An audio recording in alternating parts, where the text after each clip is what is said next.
घनु वाजे गुणगुणा वारा वाहे ऋण झुना भवतार कुहा कान्हा वेगी भेटवा का चांदवो चांदणे चाफेवो चंदनू देवकी नंदनू विन नावडे हो चंदनाची चोळी माझे सर्व अंग पोळी कान्हो वनमाळी वेगी भेटवा का सुमनाची सेज शीतळ ओ निकी पोळे आगी सारिखी वेगी विझवा का तुम्ही गातसा सुस्वरे ऐको नेदावे उत्तरे कोकिळेवर जावे तुम्ही बाई आणो दर्पणी पाहता रूप न दिसे आपुले बाप रखमा देवीवरे विठ्ठले मजाईसे केले चांदवो चांदणे चाफेवो चंदनो देवकी नंदनु विन नावडे हो विठ्ठल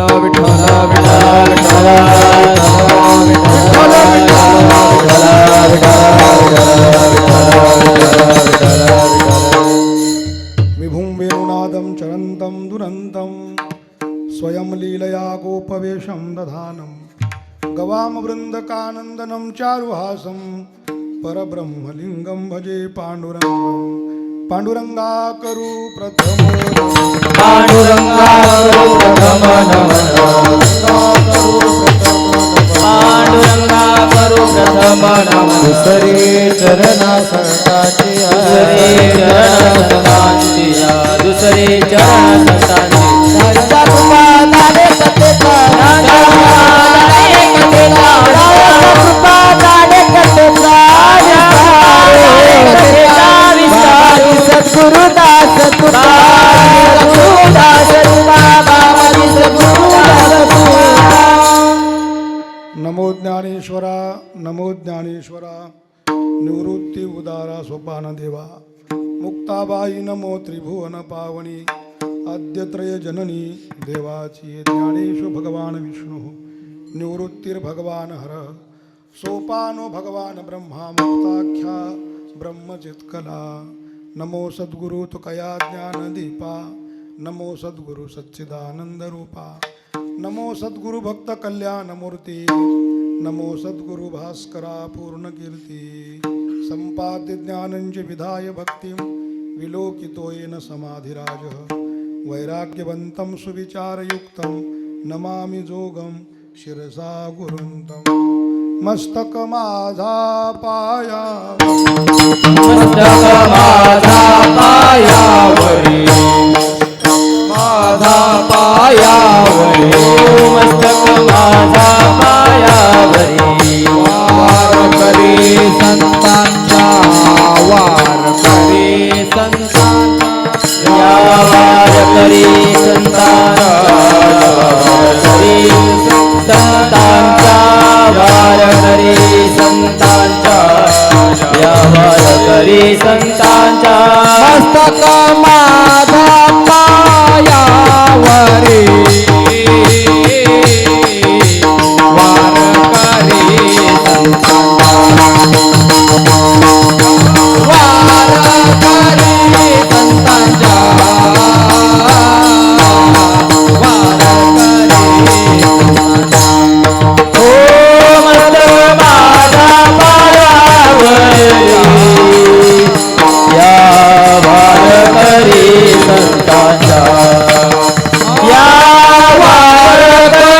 संतांचा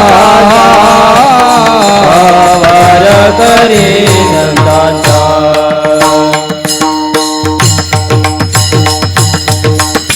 जयांचे केलिया स्मरण होय सकळ विद्यांचे अधिकरण तेची बंधू श्रीचरण श्री गुरूंचे ते नमस्कारोनी आता घनु वाजे गुणगुणा वारा वाहे ऋण झुना भवतार कुहा कान्हा वेगी भेटवा का चांदवो चांदणे चाफेवो चंदनो देवकी नंदनु विन नावडे हो प्रस्तुत प्राप्तस्थळी प्राप्त प्रसंगी कीर्तनरूपी सेवेकरिता निवडलेला अभंग संत सम्राट साधकांचे मायबाप योग्यांची माऊली माऊली महावैष्णव श्री संत ज्ञानोबारायांचा विरहणी प्रकरणातील 6 चरणाचा आणि बहुतेकांच्या परिचयाचा असा उत्कृष्ट अभंग आहे. विठ्ठल विठ्ठल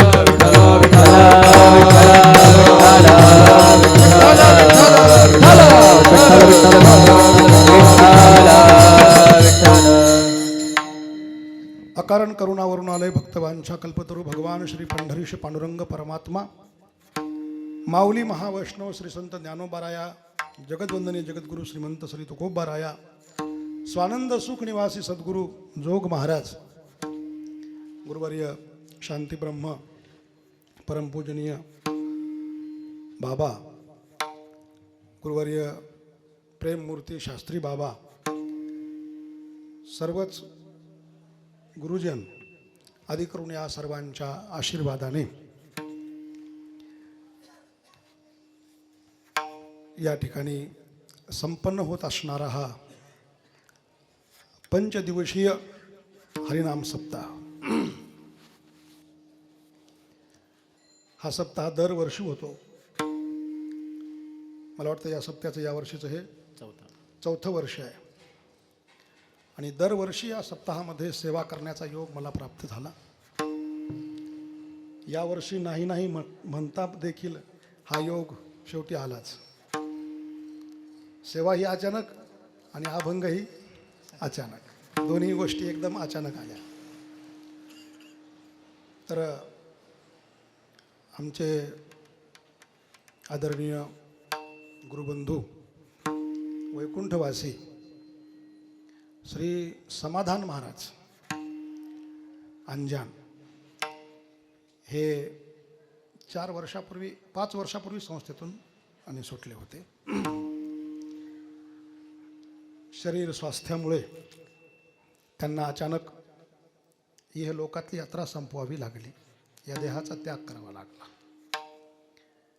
परंतु त्यांच्या पाठातील ही सर्व मंडळी, त्यांची अपेक्षा होती, त्यांचं ठरलंही होतं की आपल्याला आळंदीमध्ये एक सप्ताह करायचा आपल्या पाठाच्या वतीने. ही सर्व मंडळी तयारही झाली, सप्त्याची तारीखही त्यांनीच काढली होती आणि अचानक त्यांना जावं लागलं. परंतु या मंडळींनी त्यांची इच्छा पूर्ण करण्याकरता त्यांच्या स्मृत्यर्थ, त्यांची स्मृती म्हणून आमचे मग त्यामध्ये हनुमान महाराज असतील, हरिभक्तीपरायण आमचे अमित महाराज असतील, आदिनाथ महाराज असतील, आमचे दिगंबर महाराज असतील, आदी करून आता यावर्षी विशेष रूपाने सहकार्य आमचे वाबळे महाराजांचं लाभलेलं आहे.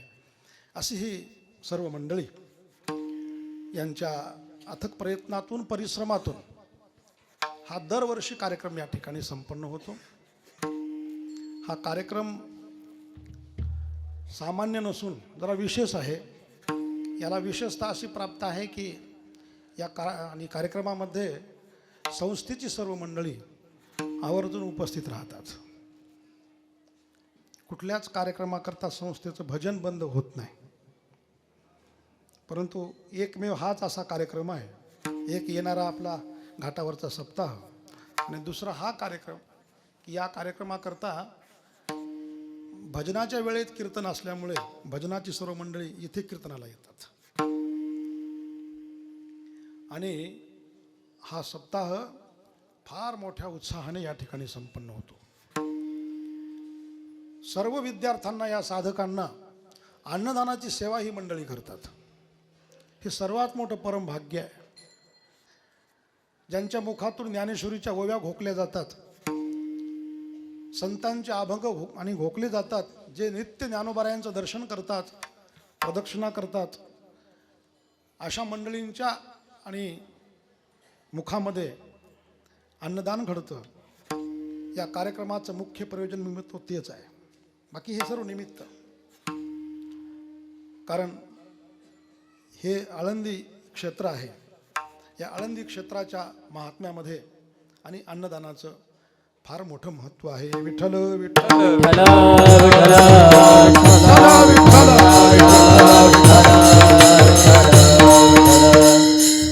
दरवर्षी दरवर्षी आवर्जून ही मंडळी या ठिकाणी येऊन फार कष्ट प्रयत्न करून हा कार्यक्रम करतात. आळंदीत कार्यक्रम करणं एवढं सोपं नाही महाराज, पण फार दुरून ही मंडळी येतात, जवळून नाही, फार दुरून येऊन इथे कार्यक्रम संपन्न करतात. आणि या कार्यक्रमाला खूप प्रतिसादही मिळतो. आळंदीतील सर्वच मंडळी इथे उपस्थित असतात. असा हा कार्यक्रम. या कार्यक्रमाची आज काल्याच्या कीर्तनाने सांगता होणार आहे. उपस्थित आमची सर्व संस्थेची साधक मंडळी उत्कृष्ट गायनाचार्य आहेत, उत्कृष्ट वादनाचार्य आहेत. त्यांचा परिचय मी तुम्हाला करून देण्याची काही आवश्यकता नाही. त्यांचा परिचय तुम्हाला माझ्यापेक्षाही जास्त आहे, कारण सर्व मंडळी प्रसिद्ध आहेत. आळंदीची शोभा आहे. ही सर्व मंडळी आळंदीला शोभायमान करतात.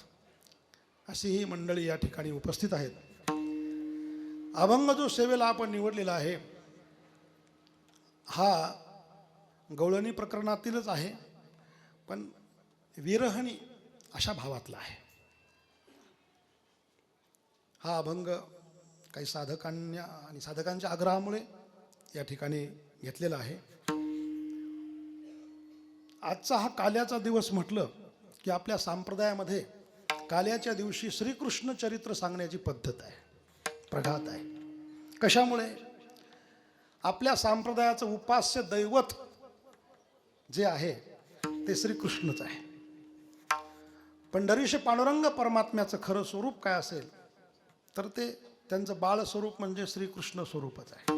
नवे नवे पंढरपूरला जे पांडुरंग परमात्मा आले ते बाळ कृष्ण रूपामध्येच आले.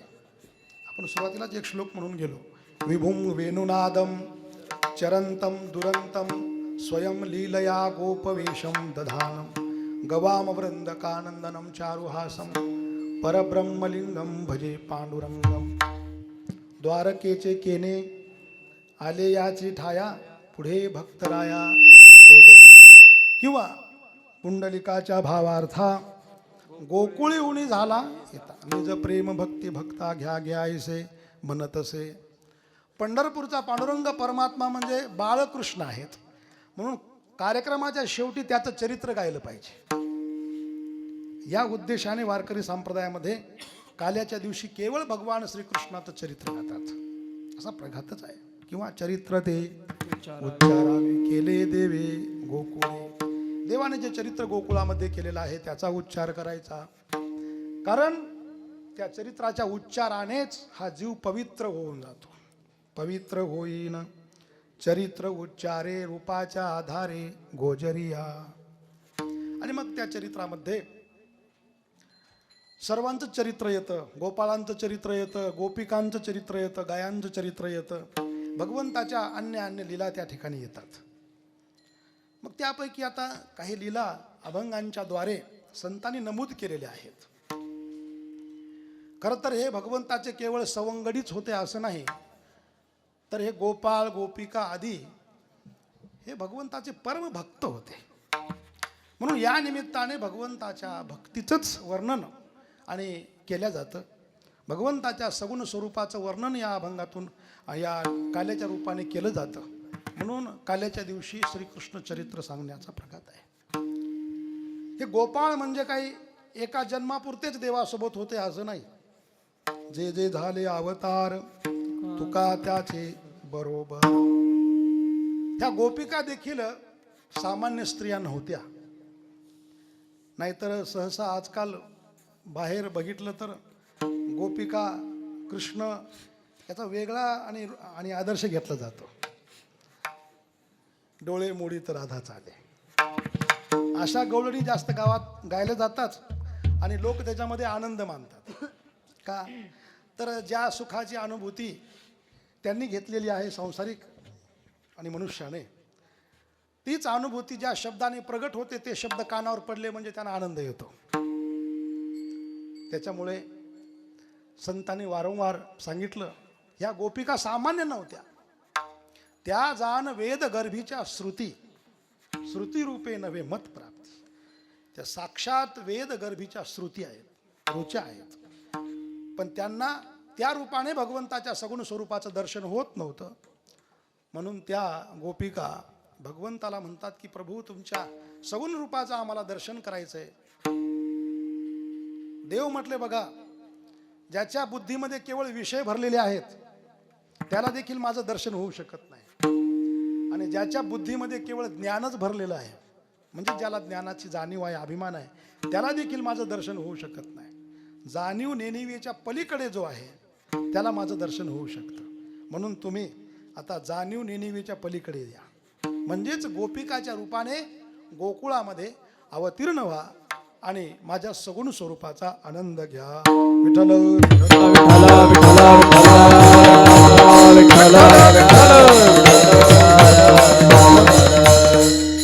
आणि त्या गोपिका आणि श्रीकृष्णाचं जर सामान्य पुरुष स्त्री सारखं जर चरित्र असतं तर त्याचं वर्णन मोठ्या मोठ्या संतांनी केलं नसतं. त्यांचं वर्णन कोण करतं? सामान्य करत नाहीत महाराज. भगवान श्रीकृष्णांचं वर्णन असे महात्मे करतात. बघा तुम्ही, पितामह भीष्म हे सामान्य होते का? खरं तर यांनी अशी प्रतिज्ञा केली होती की मी आजीवन ब्रह्मचर्याचं पालन करेल. अनेक मोठे मोठे प्रसंग आले, त्यांच्यावर दबाव टाकण्यात आला, तुम्ही विवाह करा. 2-3 वेळेस असे प्रसंग घडले त्यांच्या जीवनात, चरित्रामध्ये, परंतु त्यांनी आपली प्रतिज्ञा माघारी घेतली नाही. म्हणूनच आज एखाद्याने जर मोठी प्रतिज्ञा केली तर आपण त्याला विशेषण देतो, भीष्म प्रतिज्ञा. प्रतिज्ञा ही भीष्मानेच करावी. असे भीष्माचार्य महाराज भगवंताचं वर्णन करतात. पवित्राणाम पवित्रम यो मंगलानांच मंगलम दैवतम देवतानांच भूतानाम यो व्यय. पवित्रामध्ये देखील पवित्र, मंगलामध्ये देखील आणि मंगल भगवान श्रीकृष्ण आहेत, असं वर्णन भीष्माचार्यजी महाराज करतात. भीष्माचार्यजी महाराजच नव्हे, माऊली ज्यांना दादूला म्हणतात,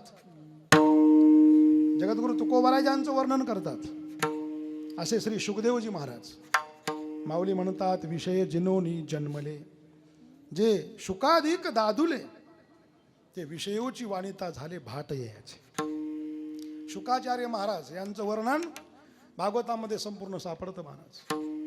यम प्रव्रजंतमनुपेतमपेत कृत्यम द्वैपायनो विरह कातर आजुहाव पुत्रेति तन्मयतया तरवोभिनेदुः तम सर्वभूत हृदय मुनिमानतोष्मी. अनुपेतमपेत कृत्यम यम प्रव्रजंतम प्रकर्षेण व्रजंती गच्छन्ति इति प्रव्रजंतम. ज्यांचा आणखी उपनय संस्कार व्हायचा राहिला होता, अशा अवस्थेमध्ये जे वनात निघून गेले, असे श्री शुकाचार्यजी महाराज. जन्मतेनी प्रसंगे स्त्रीदेह शिवणे अंगे तेथून जन्मावघे सोवळे की जे, असं ज्यांचं जीवन आहे शुकाचार्यांचं. ते शुकाचार्य महाराज संपूर्ण भागवतामध्ये श्रीकृष्ण आणि या गोपिकांचं चरित्र गातात महाराज. म्हणजे ते काही सामान्य असलं पाहिजे का? नाही, सामान्य स्त्री पुरुषासारखं ते चरित्र नसणार आहे. आमची ज्यांच्यावर श्रद्धा आहे, आम्ही ज्यांच्या आश्रयाने राहतो, असे माऊली ज्ञानोबाराया हे देखील त्यांचं वर्णन गवळणीच्या माध्यमातून करतातच आहेत. जगद्गुरु तुकोबारायांचा अधिकार सामान्य नव्हता. प्रपंच रचना सर्व ही भोगुनी त्यागी असे असणारे जगद्गुरु तुकोबाराय हे महाराज देखील त्या गोपिकांचं आणि भगवान श्रीकृष्णाचं उदात्त मनाने वर्णन करतात. असे अनेक आहेत. असे अनेक प्रसंगातून आपल्याला बघता येईल. बघा, गीतेमध्ये भगवान अर्जुनाला म्हणतात, अर्जुना, महात्म्यांनी सिद्ध झालं तरी लौकिकामध्ये लोकासारखंच राहिलं पाहिजे, त्याच्यामध्ये अलौकिक होता कामा नये. अलौकिक न व्हावे लोकाप्रती. तस्माद असक्त सततम कार्यम कर्म समाचर. अर्जुना, माझंही बघ, मी देखील मला कुठलंही कर्तव्य नसताना मी धर्माने वागतो. कारण मी जर धर्म सोडला तर लोक धर्म सोडतील, असं भगवान म्हटले 3ऱ्या अध्यायामध्ये. नमे पार्थास्ते कर्तव्यम त्रिषु लोकेषु किंचन नान वाप्तव्यम वर्त एवच कर्मणी. मी देखील धर्माने वागतो. खरं तर तेव्हा अर्जुनाने म्हणायला पाहिजे होतं. जर तसं काही असतं तर अर्जुन म्हटलाही असता की देवा नका मला सांगू, माहीत आहे मला तुम्ही धर्माने वागता की नाही. परंतु नाही, अर्जुनाच्या मुखातले शब्द आहेत परम ब्रह्म परम धाम पवित्रम परमम भवाम पुरुषम शाश्वतम दिव्यम आदि देवम अजम विभू. हे अर्जुनाची स्तुती आहे भगवंतांनी केलेली आणि भगवंताची केलेली. असं जवळजवळ सर्वच महात्म्यांनी आणि या भगवान श्रीकृष्णाचं पवित्र म्हणून वर्णन केलेलं आहे. भक्तिशास्त्रामध्ये आपण बघितलं श्री नारद महर्षी भक्तीचे आचार्य आहेत. यांनी देखील भक्तीची श्रेष्ठ व्याख्या सांगत असताना अगोदर बाकी मुनींनी ज्या व्याख्या केलेल्या आहेत त्या व्याख्या सांगितल्या. पूजादिषु अनुराग इति पाराशर्य, कथादिषु इति गर्ग, आत्मरती अविरोधेन इति शांडिल्य, नारदस्तु तदर्पिता अखिलाचारिता तद विस्मरणे परम व्याकुलता इति. नारदजी म्हणतात माझ्या दृष्टीने भक्ती म्हणजे काय, तदर्पिता अखिला आचारिता, संपूर्ण आचार संपूर्ण कर्म त्या भगवंताला अर्पण करणे आणि तद विस्मरणे परम व्याकुलता, भगवंताच्या विस्मरणामध्ये परम व्याकुल होणं, ही खरी भक्ती आहे. तेव्हा त्यांना सहज कोणी विचारलं असावं का हो असे कोणी आहेत का. तेव्हा नारदजींच्या समोर सर्वात अगोदर कोण आला असेल उदाहरणाकरता, ते आलं असेल तर गोपिका आलेले आहे. नारदजींनी उदाहरण दिलं अस्ति एवम एव, अशीच भक्ती आहे. उदाहरण यथा व्रज गोपिकाना.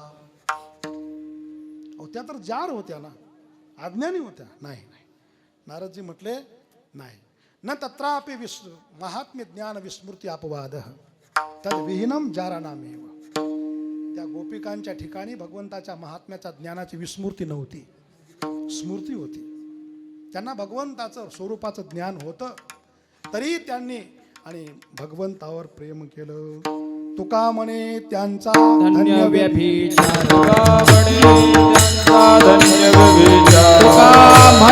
त्यांचा धन्य व्यभिचार, तुका म्हणे त्यांचा धन्य व्यभिचार. साधिले अपार निज सुख, राहिले अपार निज सुख, राहिले अपार निज सुख. म्हणे त्यांचा धन्य व्यभिचार, म्हणे त्याचा धन्य व्यभिचार. तुका म्हणे त्यांचा धन्य व्यभिचार, तुका म्हणे त्याचा धन्य व्यभिचार. साधिले अपार निज सुख, सारे अपार निज सुख. साधिले अपार सारिले अपार निज सुख.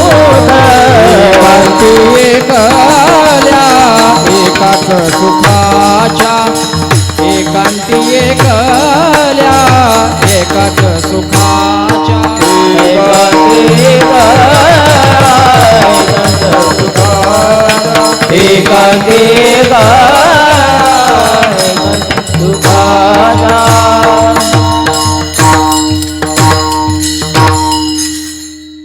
तुका म्हणे त्यांचा धन्य व्यभिचार साधिले अपार निज सुख. परमात्म्याचं ज्ञान होतं म्हणून त्यांचा व्यभिचार धन्य आहे. असा या गोपिकांचा अधिकार आहे, फार मोठा अधिकार. आणि त्याच गोपिकांची अवस्था या अभंगातून सांगितलेली आहे. प्रेमाची अवस्था आहे. त्या गोपिकांचं अपार प्रेम परमात्म्यावर होतं महाराज. कारण परमात्म्यामध्ये जादूच तशी होती. त्याला ज्याने बघितलं तो सर्व काही विसरून जात होता.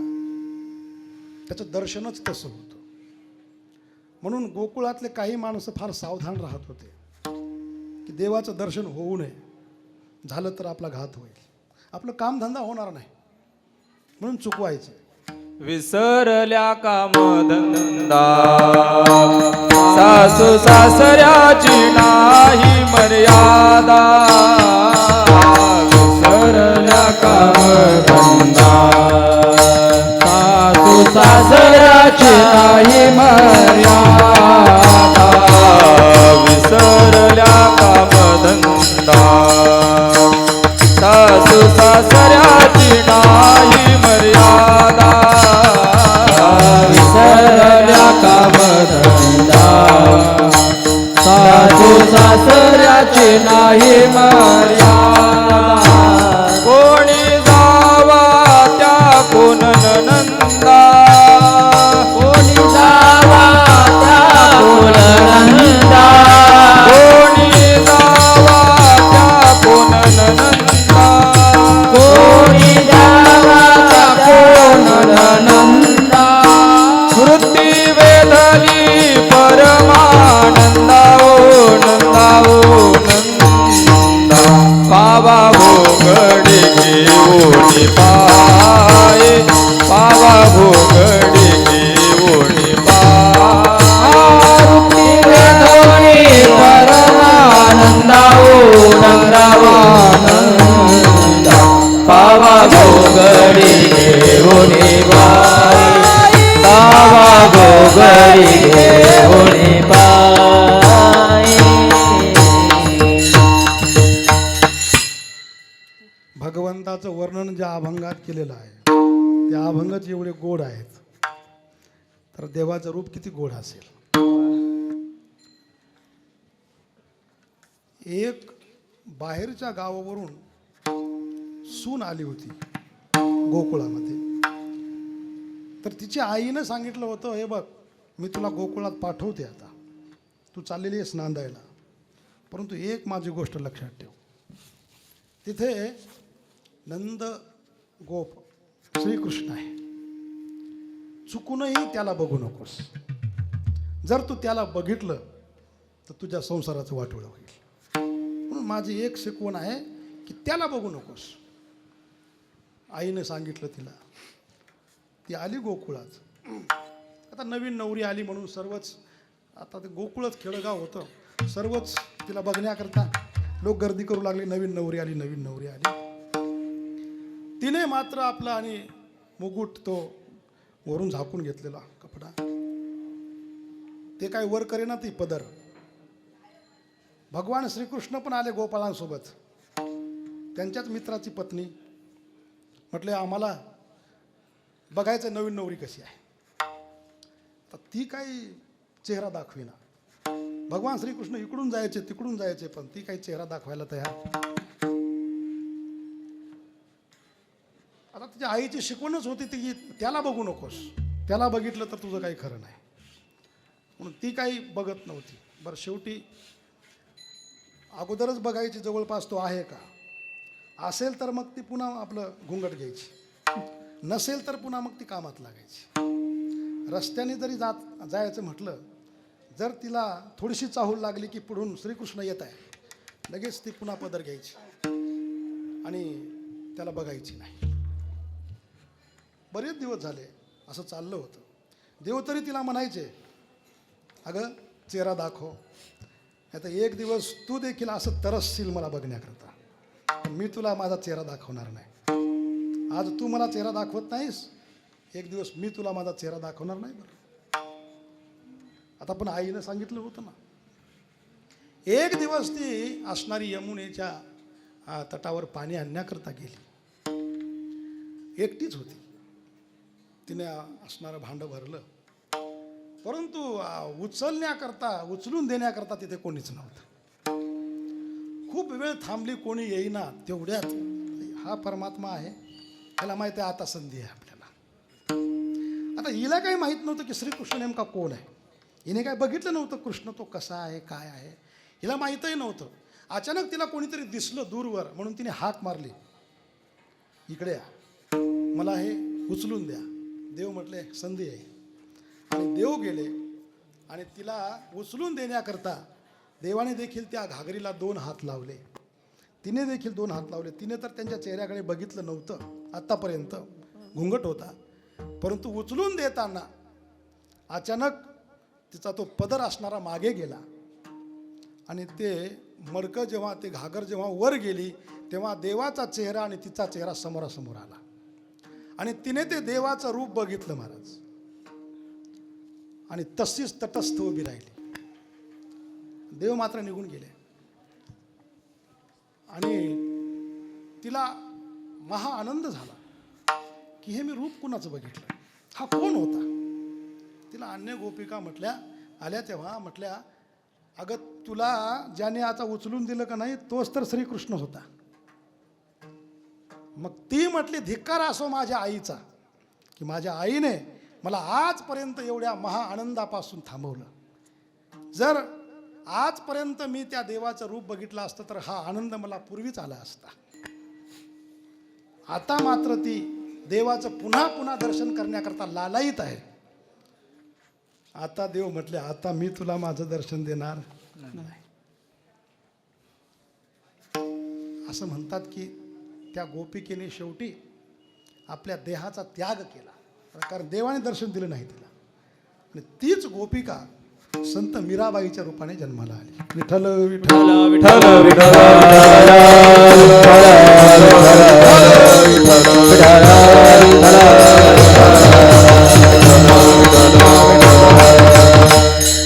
भगवंताच्या दर्शनामध्ये एवढं माधुर्य होतं, एवढा आकर्षकपणा होता.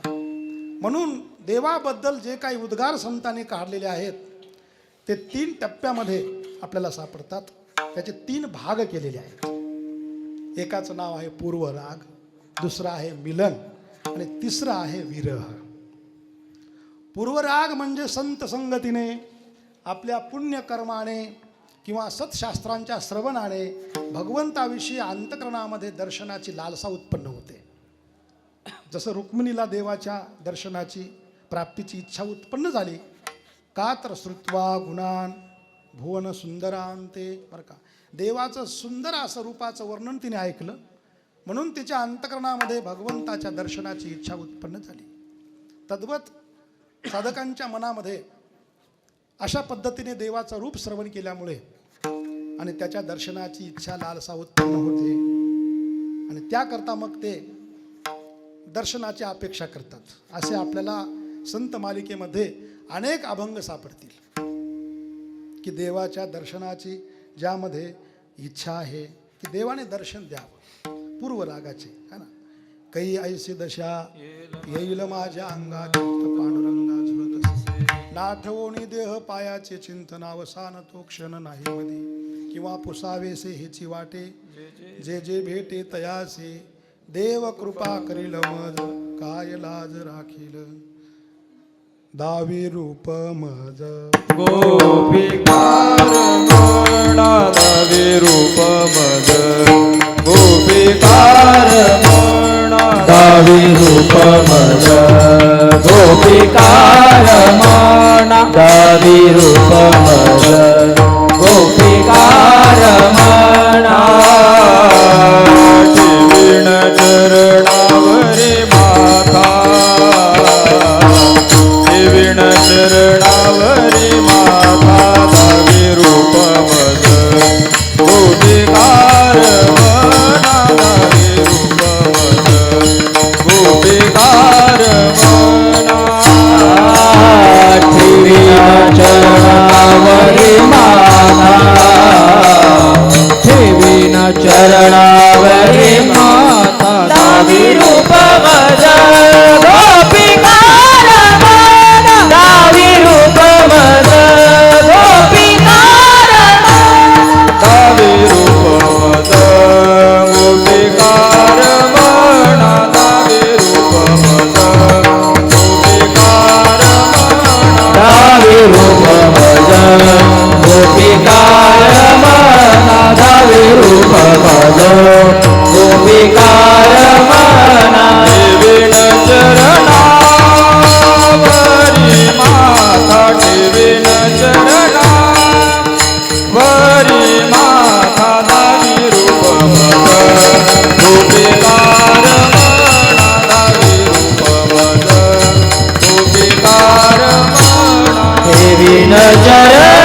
पूर्वरागातील हे अभंग सापडतात. अशी वचनं सापडतात की देवाचं आम्हाला दर्शन व्हावं, त्याकरता आम्ही काहीही करायला तयार आहोत. अति उत्कट इच्छा अंतकरणामध्ये उत्पन्न होते बरं का. काय देह घालू करवती खरमरी, टाकूया भितरी अग्नी माझी. काय सेवू वन शीत उष्ण तहान, साहो की मौन धरुणी बैसो. काय करू मी सांगा देवा, काय केलं म्हणजे तुमचं दर्शन होईल. अशा प्रकारची तळमळ जीवना वेगळी मासोळी, तैसा तुका तळमळी. तर देवा कन्या सासुर्यासी जाय, मागे परतोनी पाये. तैसे झाले माझ्या जीवा, केव्हा भेटसी केशवा. हे सर्व पूर्वरागातले अभंग सापडतात. हा पूर्वराग झाला आणि त्यानंतर दुसरा टप्पा येतो प्रेमातलाच. खरं तर हे तिन्ही टप्पे आनंददायकच आहेत. भगवंताकरता अश्रू गाळणारा त्यालाही आनंदच मिळतो. भगवंताच्या भेटीनंतर देखील अलौकिक सुख प्राप्त होतं. आता भगवंताच्या भेटीचं सुख तर महाराज असं आहे, त्या सुखाची आणि गणनाच करता येत नाही, असं ते सुख आहे. भगवान म्हणतात, उद्धवा मी त्या गोपिकांना जेव्हा भेट दिली, जेव्हा रासक्रीडेमध्ये गोपिकांची आणि देवांची भेट झाली, रासक्रीडा सुरू झाली. देव म्हणतात, उद्धवा ती जी रासक्रीडेची रात्र आहे ना, ही सामान्य आपल्या रात्रीप्रमाणे नव्हती. सामान्य आपल्या रात्रीप्रमाणे नव्हती. ती रात्र मी केवढी मोठी केली होती. ते रासक्रीडेची राती म्या ब्रह्मशन्मास केली होती. गोपिका अर्धक्षण मानिती, काहा गबस्ती उगवला. आता ब्रह्मशन्मास म्हणजे काय माहीत आहे? ब्रह्मदेवाचे 6 महिन्याची एक रात्र केली होती मी. ब्रह्मदेवाचे 6 महिने काही साधे नाहीत महाराज. ब्रह्मदेवाचा एक दिवसच किती मोठा आहे. आपण तर गीतेमध्ये श्लोकच स्पष्ट आहे, दिवी सूर्य सहस्रस्य भवेद युग पदुत्थितः यदि भा सदृशी साक्षात भासस्तस्मा. किंवा काय सहस्त्र युग पर्यंत महर्यत ब्रह्मणो विदु रात्रिम युग सहस्रांता तेहो रात्र विदो जना. 1000 महायुग जातात तेव्हा ब्रह्मदेवाचा एक दिवस होतो, आणि तेवढेच महायुग जेव्हा जातात तेव्हा ब्रह्मदेवाची एक रात्र होते. असे 6 महिने, असे 6 महिने. त्या 6 महिन्या एवढी, ब्रह्मदेवाच्या 6 महिन्या एवढी एक रात्र मी केली होती रासक्रीडेची. परंतु त्या गोपिकांना ती रात्र कशी वाटली? गोपिका अर्धक्षण मानिती, वेगिका गभस्ती उगवला. त्या म्हटल्या, हा सूर्य इतक्या लवकर कसा काय उदयाला आला? का तर भगवंताच्या प्राप्तीचं सुख असं अलौकिक आहे की त्या सुखातला काळ गणल्या जात नाही. सुखातले दिवस लवकर संपतात. मग भगवंताच्या मिलनामध्ये असं हे अलौकिक सुख आहे. भाग गेला शेण गेला, गेला, गेला, शेण गेला, गेला, शेण गेला, भाग गेला, शेण गेला, भाग गेला, शेण गेला, भाग गेला, शेण गेला, भाग गेला, शेण गेला. अवघा झाला आनंद, अवघा झाला आनंद, भाग गेला, शेण गेला, भाग गेला, शेण गेला. अवघा झाला आनंद, अवघा झाला आनंद, भाग गेला, शेण गेला, भाग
अवघा झाला आनंद आनंद भाग गेला शिन गेला भाग गेला शिन गेला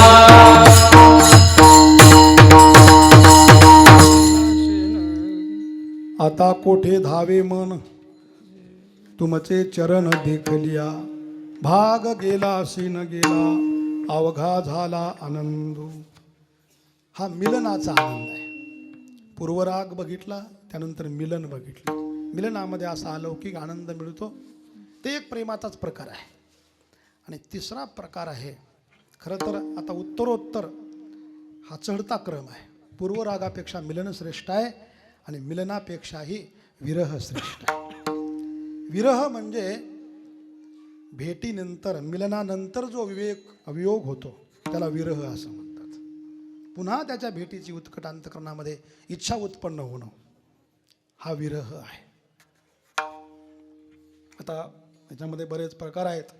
एक भावी विरह, त्यालाच भविष्यत विरह म्हणतात. एक वर्तमान विरह आणि एक भूतविरह. एकाच गवळणीमध्ये तिन्ही विरह सापडतात. देव मथुरेला जाणारच आहेत असं गोपिकांना समजलं बरं का. तेव्हा सर्वजण नंदबाबाच्या अंगणामध्ये त्या गोपिका आल्या, यशोदेला विचारलं आणि यशोदेने जेव्हा सांगितलं, बोले नंदाची पट्टराणी सद्गदित होनी मथुरेशी चक्रपाणी जातो गे साजनी. गोपिकांनो, उद्या बरं का, उद्या श्रीकृष्ण बलराम हे मथुरेला जाणार आहेत. मथुरेला जाणार आहेत, आणखी गेले नाहीत, जाणार आहेत असं ऐकल्याबरोबर त्यांच्या अंतःकरणामध्ये विरह उत्पन्न झाला. काय की असा विरह झाला की त्या काय पुढचं चरण, मन माझे हे वचन ऐकोने मथुरेशी चक्रपाणी जातो गे साजने, विवळ झाले मन हे वचन ऐकोने. तेव्हा त्या गोपिकांचा विरह कसा होता, तर त्या आक्रूराला देखील शिव्या येऊ लागल्या. अक्रूरा कोणी धाडिला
याला म्हणतात भावी विरह.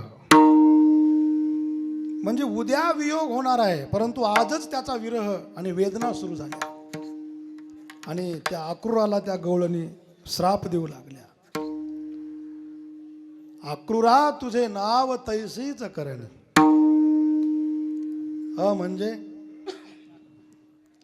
म्हणजे नाही जर अर्थ घेतला तर चुकीचं होईल मग चरण बरं का. म्हणजे अतिशय आणि क्रूर. अक्रूराचं नाव काय आहे? अक्रूर म्हणजे अतिशय क्रूर. अक्रूरा तुझे नाव तैसीच करणे. तू अतिशय क्रूरच आहेत, खरोखर आहे बरं का. दोन्ही अर्थ होऊ शकतात. म्हणजे नाही, क्रूर म्हणजे अक्रूर है ना. जो क्रूर नाही तो अक्रूर. परंतु इथे अर्थ करत असताना अचा अर्थ नाही घेता येणार नाही. अतिशय क्रूर तैसीच करणी, बरं का. अशा पद्धतीने हा भावी विरह. आता वर्तमान विरह याच गवळणीमध्ये आहे. जेव्हा दुसरा दिवस उजाडला आणि भगवान परमात्मा रथामध्ये चढले. रथी चढले वनमाळी आकांत गोकुळी, भूमी पडल्या ब्रजबाळी कोण त्या सांभाळी, नयनीच्या उदकाने भिजली शेधरणी. म्हणजे आता समोरासमोर वियोग होत आहे, विरह होत आहे आणि त्यांची अवस्था अशी झालेली आहे. हा वर्तमान विरह आहे. आणि त्यानंतर मग पुन्हा भूतविरह. विरह झाल्यानंतर पुन्हा त्याच्या भेटीची अपेक्षा असणं अंतःकरणामध्ये, तो भेटावा अशी इच्छा होणं, बरं का, तो विरह आहे. म्हणून एका जनार्दनी रथ गेला निघून. नंतर त्या गोपिकांची अवस्था फार बिकट झालेली आहे. मग त्या गोपिका आणि भगवंताच्या भेटीची वारंवार अपेक्षा करतात. त्या विरहाच्या काही अवस्था सांगितलेल्या आहेत. त्यांची काय अवस्था झाली तर एका उज्ज्वल नीलमणी या ग्रंथामध्ये हे पूर्वराग मिलन याचं फार मोठं चिंतन आलेलं आहे. त्याच्यामध्येच या विरहाच्या 10 अवस्था सांगितलेल्या आहेत. चिंतात्र जागर उद्वियोगो तानवम मलिनांगता प्रलापो व्याधीर उन्मादो मोहो मृत्युर्दशादश. ह्या 10 अवस्था विरहाच्या आहेत. मला आपल्या अभंगात यायचा म्हणून इथं यावं लागलं मला या विरहाकडे, की तो विरह आहे. आपल्याला अन्य अभंगात देखील सापडतो की देवा आता मी दूर देशामध्ये पडले आहे आणि तुझी मला सारखी आठवण येत आहे, त्यामुळे मला भेट दे. पडिले दूर देशी मज आठवे मानसी, पडिले दूर देशी मज आठवे मानसी, पडिले दूर देशी आठवे मानसी, पडिले दूर देशी आठवे मानसी, पडिले दूर देशी मज आठवे मानसी, पडिले दूर देशी मज आठवे मानसी, पडिले दूर देशी मज आठवे मानसी, पडिले दूर देशी मज आठवे मानसी. नको नको हा वियोग कष्ट होता ते वासी, नको नको हा वियोग वासी. नको नको हा वियोग कष्ट होता ती जीवासी, नको नको हा वियोग कष्टाची जीवासी. दीनो तैसे रजाई झाली गे माये, दीनो तैसे रजाई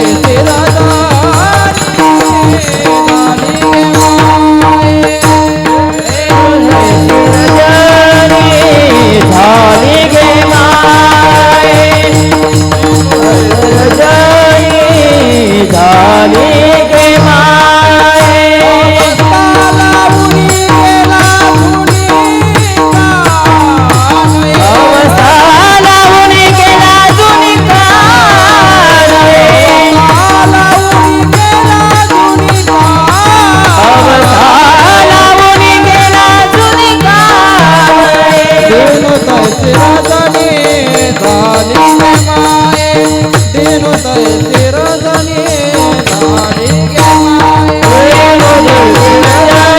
झाली गे माय, रजनी झाली गे माय.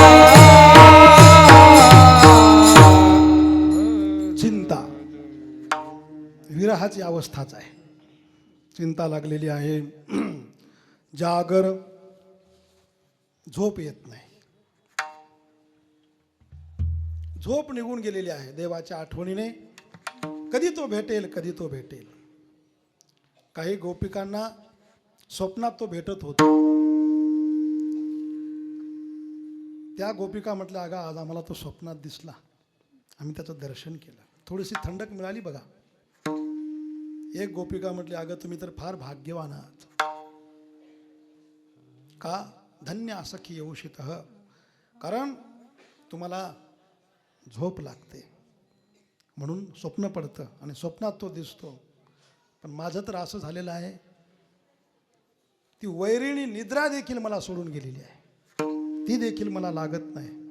तर मग तीच लागत नाही तर मग स्वप्न कधी पडेल? स्वप्नात देखील मला त्याचं दर्शन होत नाही. ही जागर अवस्था आहे. लोकमान देह सुख निद्रा खंडन आदी आदी महाराजांचे अभंग सापडतात. आणि निद्रा, जागर, उद्वेग, मनामध्ये उद्वेग तयार होतो.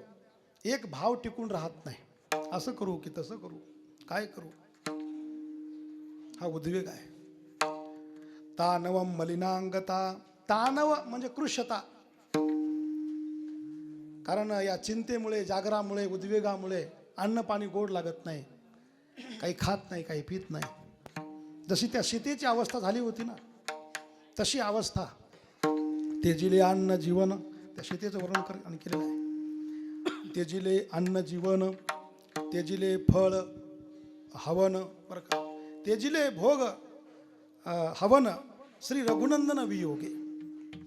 रघुनंदनाच्या वियोगामध्ये तिने अन्न पाण्याचा त्याग केला होता.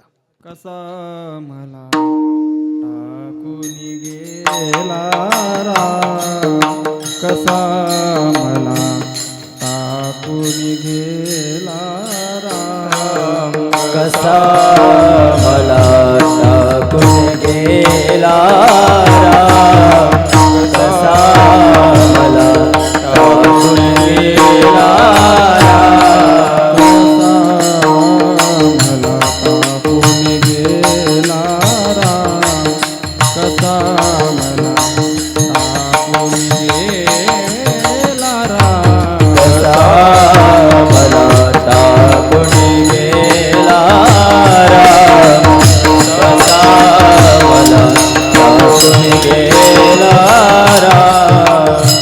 रामा विना मजा चैन पडेना, रामा विना मजा चैन पडेना, हितत नाही काम, कसा मला टाकून गेला राम, कसा मला टाकून गेला राम.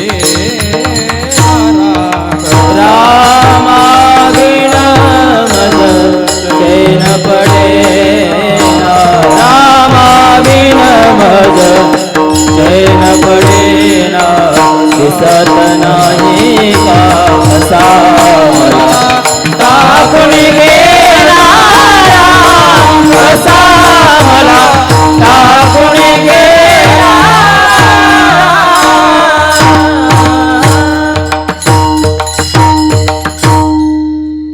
तानवम, शरीरामध्ये कृशता येते. पतीच्या वियोगाने आलेली ही कृशता, सीतेचं उदाहरण या ठिकाणी आपण घेतलेलं आहे.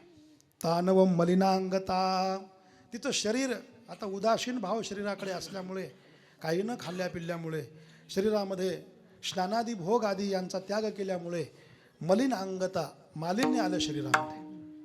प्रलापो, प्रलाप करते, म्हणजे सूत्रबद्ध न बोलता असूत्रबद्ध बोलते. कधी याच्यासोबत बोलते, कधी त्याच्यासोबत बोलते. हा प्रसंग आपण ऐकतोच आहे ना. हे पहिलं तोगे काऊ कोकत आहे. कावळ्याला बोलते, वृक्षांना बोलते, आदी आदी सर्वांना प्रलाप, याला प्रलाप म्हणतात. कधी भेटेल, कधी भेटेल, कृष्ण कृष्ण कृष्ण, हा सारखा प्रलाप. भेटी लागी जीवा लागली से आस, भेटी लागी जीवा लागली से आस, भेट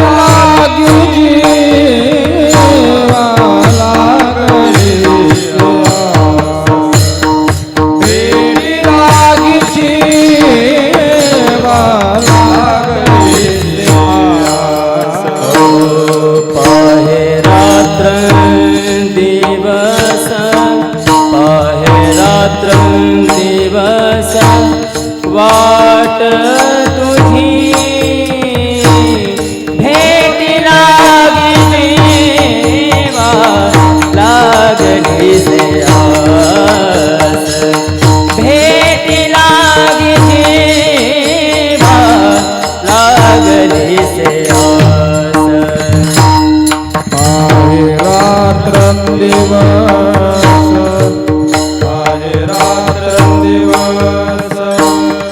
वाट तुझी पौर्णिमेचा चंद्रमा चकोरा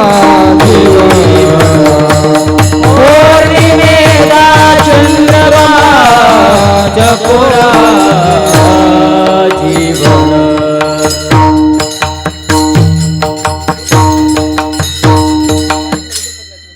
आता सर्व गायनाचार्य मंडळी आहेत.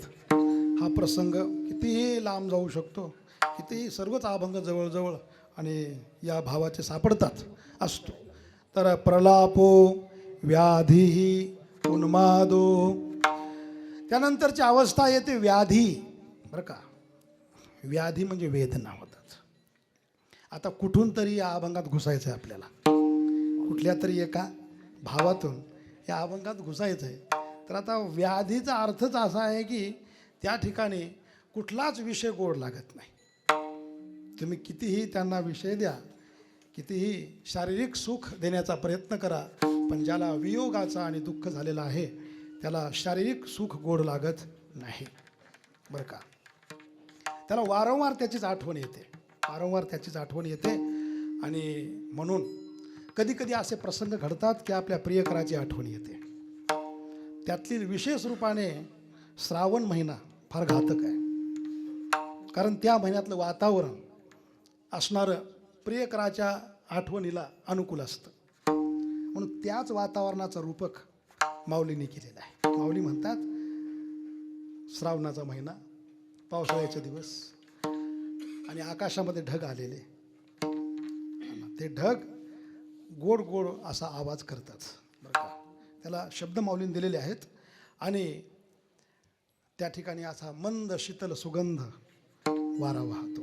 कारण जेव्हा पाऊस पडून गेलेला असतो, ही भूमी जेव्हा थंड झालेली असते, तेव्हा शीतळ असा वारा सुटतो बघा. मंद सुगंध शीतल असा वायू सुटतो. आणि त्यावेळेस जर एखादी विरहिणी एकटी असेल तर निश्चितच तिला तिच्या प्रियकराची स्मृती आणि जागी होते. आणि म्हणून ती अशा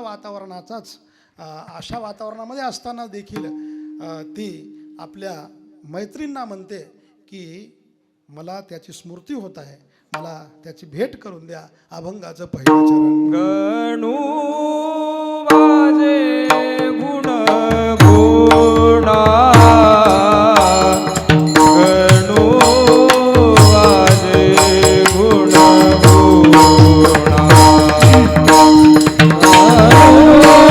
वाजे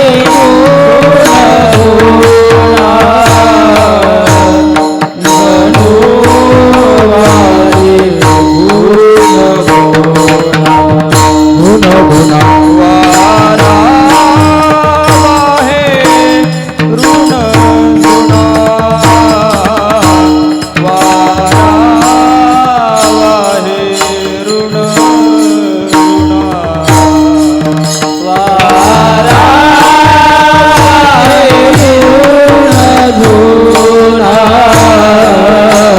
वारा वाहे धुणा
बाहेर जर हा अभंग घेतला तर म्हणणाऱ्यांची फार पंचायत होऊन जाते, चालीच आठवत नाहीत. पण इथं अशी श्रीमंती आहे की त्या चरणाला 2-2 चाली देखील आमच्याकडे उपलब्ध आहेत, डबल चाल देखील मिळू शकते. आता हे आपलं ऐश्वर्य आहे, आपल्या आळंदीचं ऐश्वर्य आहे, गोड अशी चाल.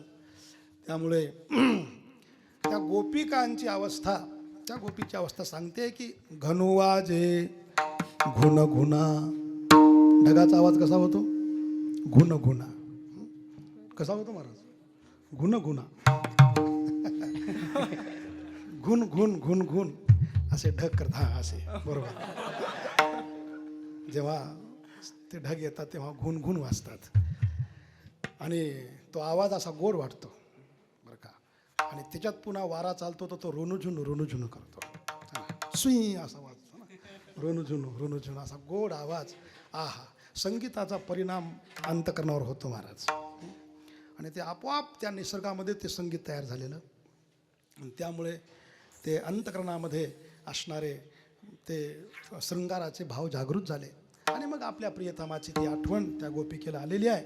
म्हणून भवतारक हा कान्हा वेगी भेटवा का मला. भवतारक म्हणजे या संसार सागरातून पार करणारा हा परमात्मा आहे. आता वेळ झाल्या असल्यामुळे आपल्याला पुढे फक्त आता यांच्या चाली ऐकू आपण. त्याची मला भेट करून द्या बरं का. मग काय कारण का मला फार वेदना होतात. आणखी वेदना होण्याचं कारण असं आहे महाराज, आणखी जे वातावरण आहे ते जरा वेगळंच झालं. बघा, शरद पौर्णिमा आहे. शरद पौर्णिमेच्या दिवशी भगवंताला देखील रास क्रीडा करण्याची इच्छा उत्पन्न झाली. भागवतामध्ये वर्णन असं आहे, भगवान पिता रात्रीही शरदोत्फुल्ल मल्लिका वीक्षरंतु मनःश्चक्रे योग माया मुपाश्रिता. तर इथे असं वर्णन आहे, अपि शब्द वापरलेला आहे. भगवान अपि म्हणजे तो स्वतः परिपूर्ण असून, तो भगवान असून, षडगुण ऐश्वर्य संपन्न असून देखील भगवान अपि त्या रात्रीही, त्या रात्रीमध्ये त्याला वीक्षरंतु मनःश्चक्रे रममान होण्याची इच्छा झाली, गोपिकांना भेटण्याची इच्छा झाली. का तर शरदोत्फुल्ल मल्लिका, ती रात्र होती शारदीची. चंद्र होतं आणि चांदणं ते प्रगटलेलं होतं. असं शुद्ध शुभ्र चांदणं, ते वन, ते वृंदावन, असा हा आणि त्या वातावरणाचा परिणाम भगवंताच्या मनावर झाला. म्हणून भगवंताने मग बासुरी वाजवली. जर देवाच्या मनावर परिणाम होऊ शकतो, मग जसं तिकडं तसं इकडं. या गोपिकांना देखील मग हे चांदणं दिसलं, तिला आणखी तिच्या वेदना वाढल्या बरं का. खरं तर त्यातल्या त्यात पुन्हा आहा, वसंती बरवा आरामू आरामी ही प्रिय संगमू. आणि प्रिय संगमू आगम उपचारांचा. अगोदरच वसंत ऋतू, त्यात आपला प्रियकर भेटावा आणि माऊली म्हणतात त्यात पुन्हा अनेक उपचार मिळावेत. काय तो आनंद. तसं झालं हिचं. अगोदरच चांदणं आणि त्या चांदण्यामध्ये पुन्हा असणाऱ्या ते फुलं, म्हणजे अष्टभोगापैकी हा सुगंध नावाचा भोगच आहे. तो फुल जवळ आले, मग मात्र तिला आणखीच वेदना होतात. अभंगाचं दुसरं चरण. चांदवो चांदणे चांदवो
चांद ओ चांदणे चाफे ओ चंदनो देवकी नंदनो विन नावडे वो. सर्व उपचार आहेत परंतु प्रिय सोबत नाही आणि नसल्यामुळे ते मला वेदनादायक ठरत आहेत. मग त्या गोपी आता 2-3 चरण आपण सरळ घेऊ आणि शेवटच्या चरणाला चाल म्हणू बरं का, वेळ आपली होऊन गेलेली आहे. मग त्या गोपिकांनी तिच्या वेदना कमी व्हाव्या म्हणून तिच्या अंगाला चंदनाच्या उटीचा लेप केला. जसं आपण उन्हाळ्यामध्ये माऊलींच्या समाधीला उटी लावतो ना, तसंच त्या गोपिकांनी तिच्या मैत्रिणीने तिच्या अंगाला चंदनाचा लेप केला. परंतु ती म्हटली, ही देखील लेप मला सुख देत नाही, उलट याच्यामुळे मला आणखी वेदना वाढलेल्या आहे. चंदनाची चोळी माझे सर्वांग पोळी, कान हो वनमाळी वेगी भेटवा का. तिला आणखी थंडावा लागावा, झोप लागावी याकरता त्या गोपिकांनी काय केलं, सुंदर असे कोमल कोमल पुष्प आणले आणि त्याची सेज तयार केली तिला झोपण्याकरता. फार थंड सेज आहे म्हटले, तिच्यावर तुला झोप लागेल. परंतु ती म्हटली, सुमनाची सेज शीतळ ओ निकी पोळे आगी सारेखी वेगी विझवा का. अग्नीप्रमाणे ती मला पोळत आहे, खरं तर मी म्हणते ती अग्नी विझवून टाका.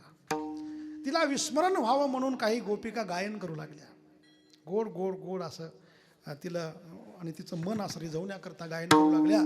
परंतु ती म्हटली, बाबा तुमचं गायन चांगलं आहे, तुम्ही सुस्वरामध्ये गाताय बरं का, आसुरामध्ये गात नाही आहे, तुम्ही सुस्वरामध्ये गाता, फार सुंदर सुंदर तुम्ही गायिका आहात.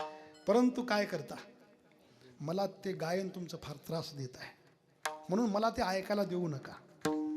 आणि ती तिकडं कोकिळ पण आवाज करते, तिला देखील तुम्ही तिला उडवून लावा. तुम्ही गातसा सुस्वरे ऐको नेदावी उत्तरे वर काय कोकिळे वर जावे तुम्ही बाई यानो असणाऱ्या, किंवा तुम्ही कोकिळ स्वराच्या गायिका आहात परंतु तुम्ही वर्जन म्हणजे त्याग करावा, इथे गाऊ नये अशी माझी इच्छा आहे.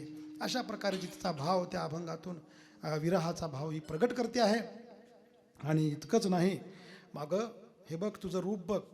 आपल्या रूपामध्ये कधी कधी मनुष्य आणि आनंद घेत असतो, म्हणून तिला अष्टभोगापैकीच हा एक भोगच म्हणायचा.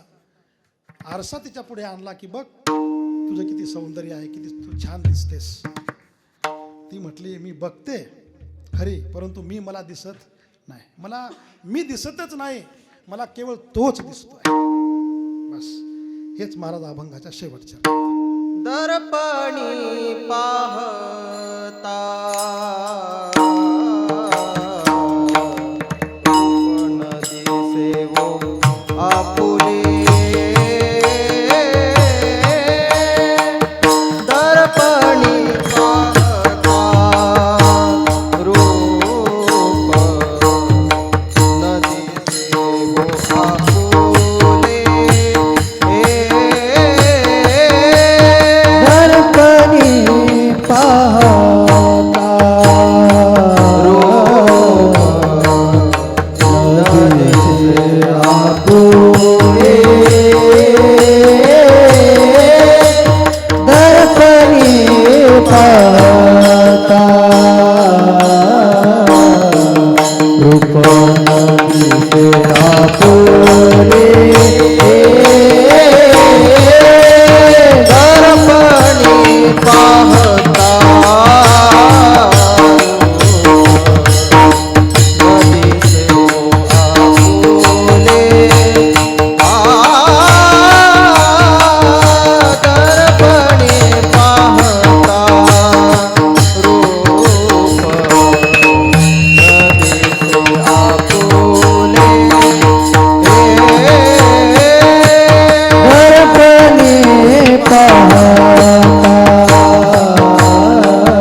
देवकी नंदन विन नावडे देवकी नंदन विन नावडे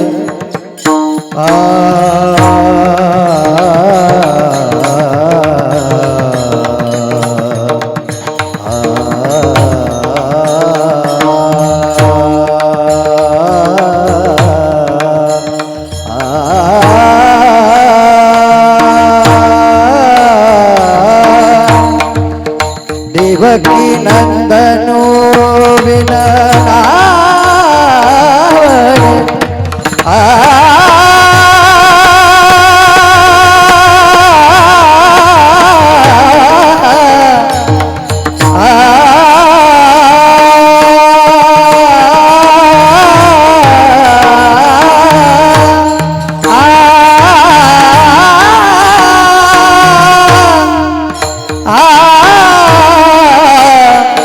देवकी नंदन विन नावडे आ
कवरदा हरी विठ्ठल ज्ञानदेव पंढरीनाथ भगवान की माऊली ज्ञानेश्वर महाराज की जगद्गुरु तुकाराम महाराज की जय सद्गुरु महाराज की जय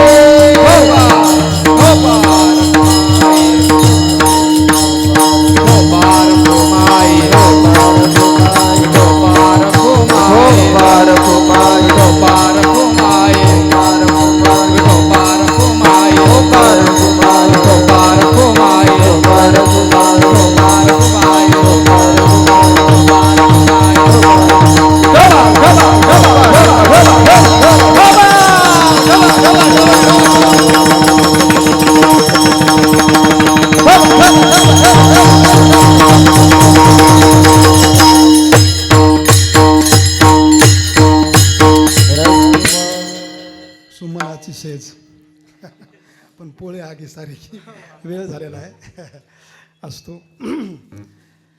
तर याप्रमाणे या गवळणीच्या माध्यमातून भगवान श्रीकृष्णाचं चरित्राचं वर्णन आपण या अभंगातून केलेलं आहे.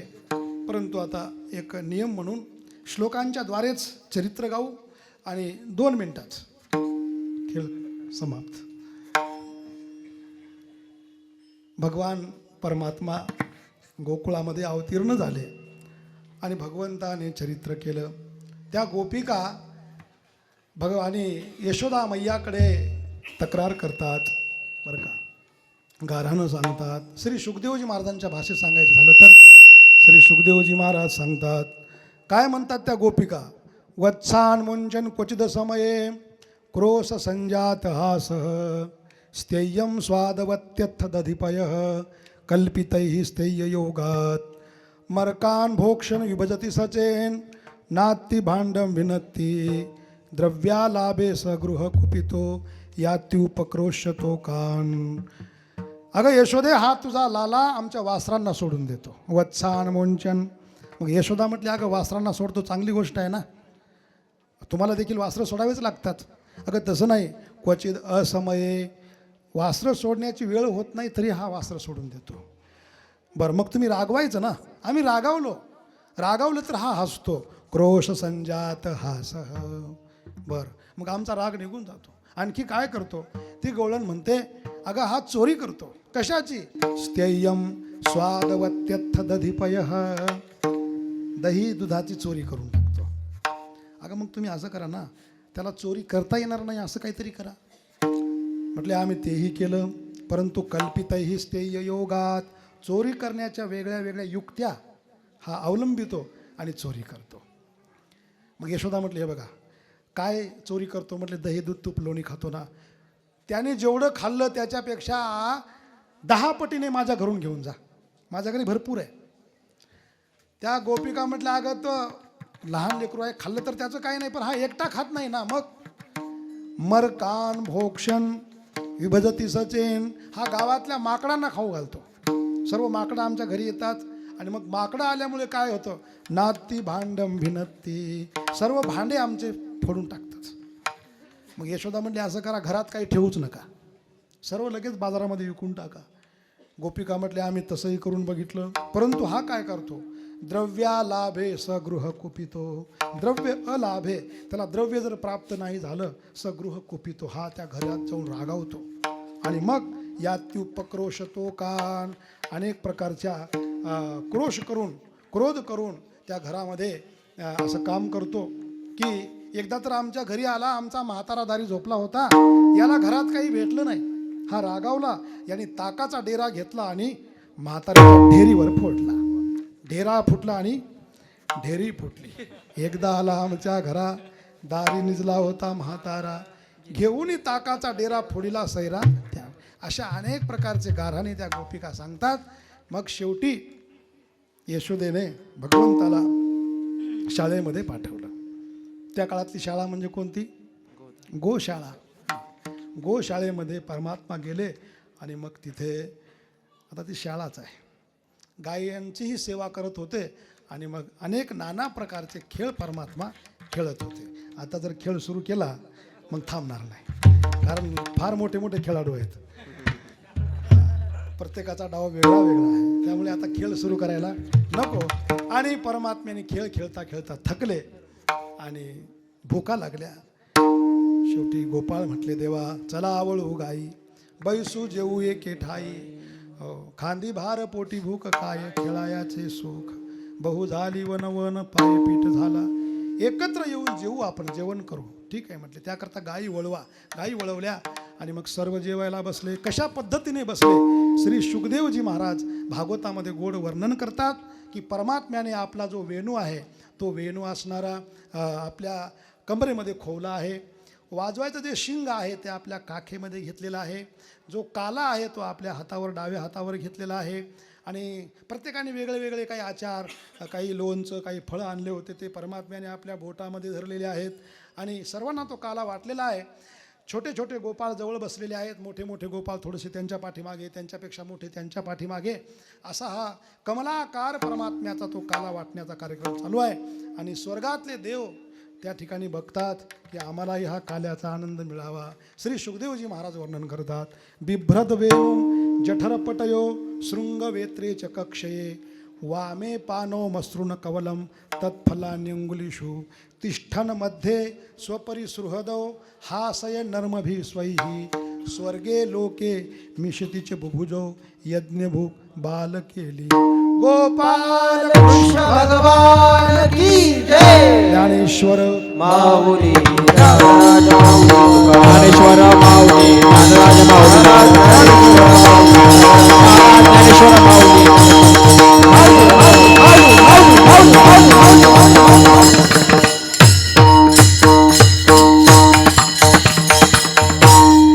या ठिकाणी चालू असलेला हा सप्ताह आणि त्यामध्ये प्राप्त झालेली सेवा, या सेवेकरता उपस्थित ही सर्व महाराज मंडळी, त्यामध्ये विशेष रूपाने आमच्या संस्थेचे अध्यापक हरिभक्तीपरायण आमचे भरत बाबा महाराज या ठिकाणी उपस्थित आहेत. त्याचबरोबर ही सर्व आजी माझी महाराज मंडळी हे देखील या ठिकाणी आहेत. आपण सर्व भाविक भक्त आहात, म्हणून सर्वांच्या चरणी नतमस्तक होऊन सेवा परमात्म्याच्या चरणी अर्पण करूया. विठ्ठल जय जय.